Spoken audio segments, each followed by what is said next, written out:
Bismillah. Baik, teruskan dengan Coach Paris. Mesti jelas silakan.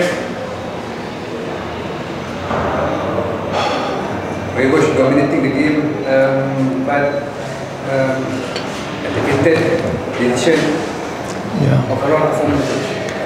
Syukur Alhamdulillah, walaupun tidak semua menggemari dengan keputusan malam ni, dan dengan kelebihan pemain yang berada sepanjang saya rasa hampir 60 minit ataupun lebih, kita 11 orang melebihi pasukan lawan.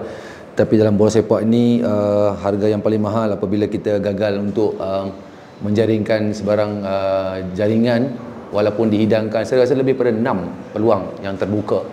Dan apa boleh saya katakan, cuma pemain saya agak gopoh untuk mendapatkan jaringan, dan dalam masa sama sentiasa tertekan untuk mendapatkan jaringan, dan yang disebabkan kecerdikan goalkeeper pasukan lawan dan pemain-pemain Negeri Sembilan sendiri dengan mengekang kami, dengan menidakkan kami terus dalam momentum yang baik. Apabila kita berjaya menyerang dengan corak permainan yang mereka tampilkan, supaya kita kendur dengan momentum asakan membawa masa yang kita nampak tadi. Tapi dia strategi yang mereka lakukan, dan seharusnya kita sebaliknya harus memanfaatkan peluang yang terlalu banyak yang kita ada malam ni. So decision making untuk educated tu, adakah disebabkan memang keeper Perak bagus ataupun bagi saya semua attempt to the goal, kalau kita nisbah daripada awal, first half 2 daripada Zack, second half Cristiano, Lucho, saya rasa ada lagi Syami, dan yang terakhir pemain baru saya Hakimi, dan semuanya terdedah ke arah goalkeeper sendiri, ke arah yang sama. Jadi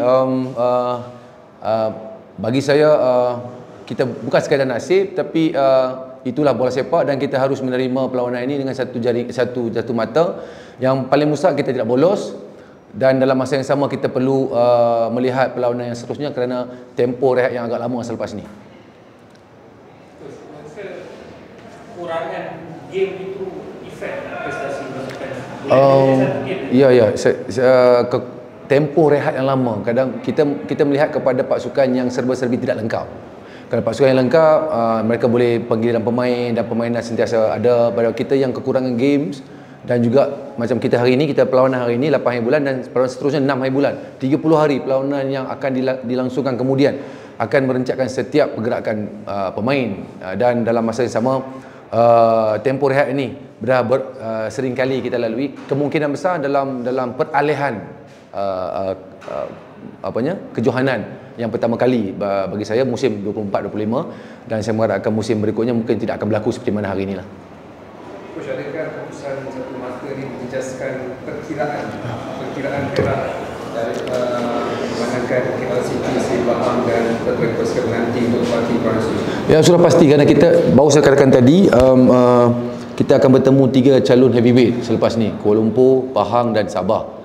Dan dalam masa sama kita tidak ingin tercicir mata, dan juga ingin berada di kelompok 8 terbaik sebelum liga berakhir. Tetapi apabila keputusan malam ini sedikit merencatkan perancangan saya, kerana kita ingin kalau boleh dalam home kita dapat full point, tapi dengan satu mata yang kita perlu pada malam ini, kita terpaksa double kerja untuk melihat 3 perlawanan yang kita akan hadapi. Dan sudah pasti pasukan-pasukan lain yang saya berkira-kira di bawah, macam PDRM yang kekurangan 2 perlawanan kalau tak salah saya, boleh meminta seandainya kita terus tidak mendapat mata penuh.